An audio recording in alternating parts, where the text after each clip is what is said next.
phakathi ebandleni because bandla lelihlabathi.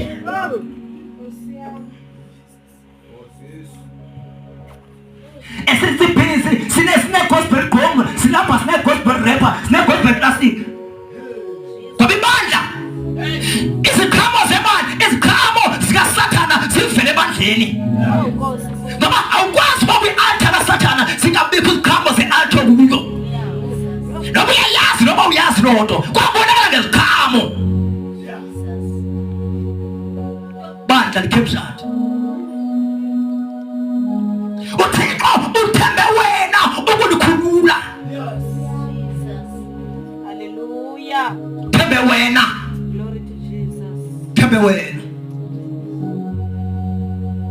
Yabona bazalwane asikwazi uba ithi iBhayibhile thina ihlabathi sizolukhulula